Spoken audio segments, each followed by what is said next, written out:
The O'Reilly Factor is on tonight. This bipartisan report from the Senate Intelligence Committee concludes Benghazi was an al-Qaeda-led event.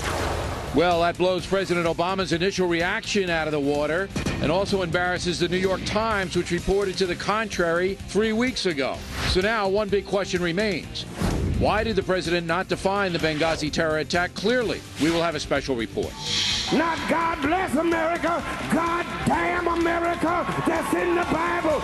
Radical preacher Jeremiah Wright hired by the Chicago Teachers Union to give a Martin Luther King address. Are you kidding me? We'll tell you what this is all about.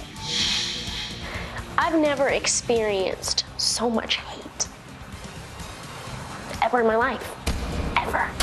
And the wife of Fox News correspondent Adam Housey says she's being attacked on the net because of her skin color and marriage. Mr. Housley will be here. Caution. You are about to enter the no spin zone. The factor begins right now.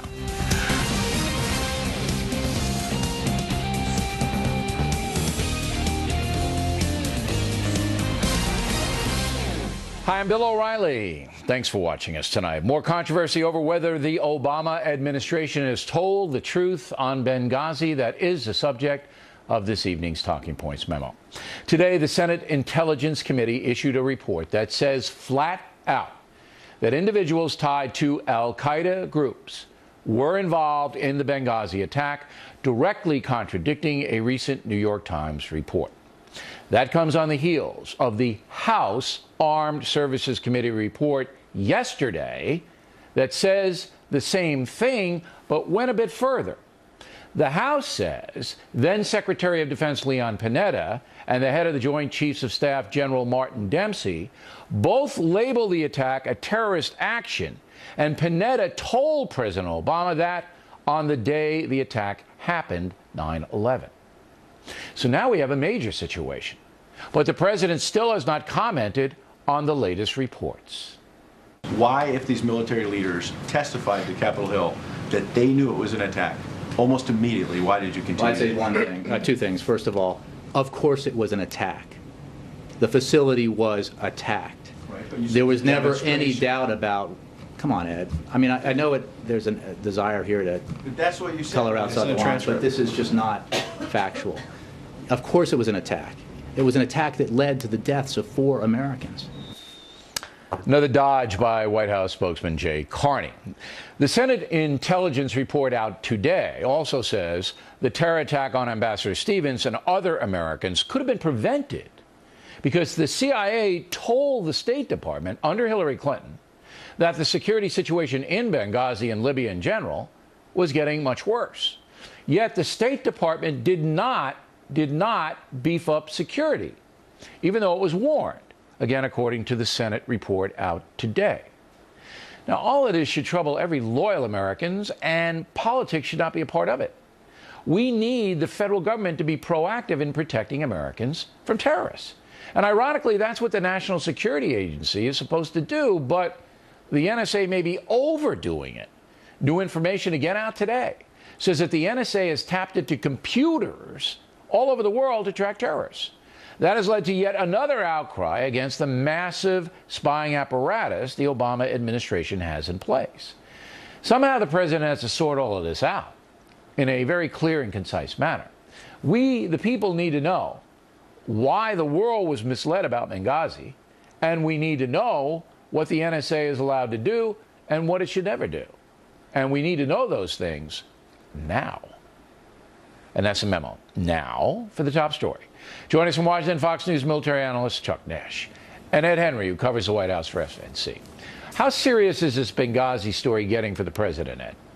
Well, I think this is explosive, the Senate report, because when you saw Jay Carney there kind of changing the narrative a bit and saying, of course it was an attack, we know that's not what Jay Carney said from the podium for a week or so at the beginning, right after this attack. And so people can see through that. But more importantly than that, or talking points, or who said what, is the Senate report cuts to the heart of the matter that they say the administration could have done more to prevent these attacks and maybe save these 4 American lives, prevent them from from ever being attacked. And why that's important is they can't just dismiss this as another Darrell Issa investigation, a partisan thing by House Republicans. This is a bipartisan Senate committee, the Senate Intelligence Committee, chaired by a Democrat, not a Republican, Dianne Feinstein. So it's harder for them to dismiss it. But frankly, at the end of the day, Jay Carney said today they've cooperated with several investigations, turned over thousands of pages. There's no smoking gun. And since most of the media has largely ignored this story or downplayed it, it's hard to see how, even though this report is pretty explosive, it's hard to see how it changes the narrative and either affects the president in a major way or affects Secretary Clinton. There are some Americans bored with it. They don't want to hear any more about it. Now, Talking Points tomorrow is going to analyze the reportage tonight on the 3 network news broadcasts and how other cables are handling these reports, first from the House yesterday, now from the Senate. But President Obama hasn't said anything about it. You haven't gotten any statement from the president about any of this, right? We have not. He commented in the last couple of days on the Gates book. Obviously, there were explosive allegations about his leadership in that. Now this report came out today, and in fairness to him, he was in North Carolina. He was not here the entire day. We'll see over the next couple of days. Is North Carolina in America? It is in America. Do they have phones? Reporters were there. They have cell phones but there? I think that he didn't make himself available, but maybe in the next couple of days he will. Here's the bottom line, I think, though, with him and Secretary Clinton, is that, look, Secretary Clinton may regret, as some people here at the White House may, with the dismissive nature of which they've handled this whole investigation. What does it matter, right?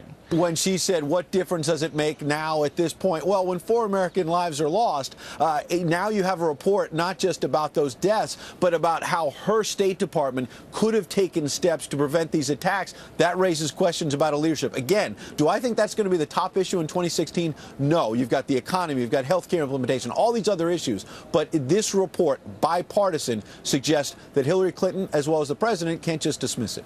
All right. Ed Henry, now let's go to Captain Nash. Part of the report deals with the lack of urgency on the part of the State Department. I mean, that's what Ed was getting at, that they were warned by the CIA in very explicit terms. There's a big danger in Libya and Benghazi. Al-Qaeda guys are all around there. You better watch out. You better take plan. And they did not. However, it is true, is it not, Captain, that Ambassador Stevens, who was slain on 9/11 that night, he rejected any attempt to up the security, correct? Yeah, but let's put that in perspective, Bill. He had, and Embassy Tripoli had gone in multiple times, repeatedly asking for more and more security. He was denied those requests, and in some cases, they didn't even give him the courtesy of a response. So when outside of his agency, a military officer, now AFRICOM, General Ham, offers him security, if he takes it when his own bosses have been saying, no, you don't get it, you don't deserve it, what's he going to do? Take it from the military? Might look bad. All right. Yeah, I can see that bureaucratic stuff, and maybe somebody would get mad at him in Washington. Do you see, Captain, culpability on the part of the President of the United States in this, or was it just a massive foul-up that he just didn't want out? That's hard to tell, Bill, but I can tell you after looking at the timelines in this report and looking at the testimony that the House released yesterday, it was known within 15 minutes. General Ham just happened to be back here in Washington at the time. 15 minutes later, he was briefing the chairman of the Joint Chiefs, and then they briefed Secretary Panetta. And then those two guys went over to the White House to see the president. So this was not a surprise. They're discounting things because the CIA station chief in Tripoli said, oh, well, it was an attack, but they put it in an email, not an official message. Well, there are emails that are quoted all over this thing. I got one more question. I asked this question last night. Leon Panetta, the Secretary of Defense, knew that what Susan Rice was saying to the world, the UN ambassador put out by the Obama administration, was false. Panetta knew it was false. Yet Panetta said nothing. What do you think of that? Half the people in Washington knew that that was false, and everybody didn't say, and nobody said anything. And now it's all coming out. These people have left office. They're outside of things. They can't even, get them back up to testify. Should Panetta have said something? Absolutely, he should have said something. Right.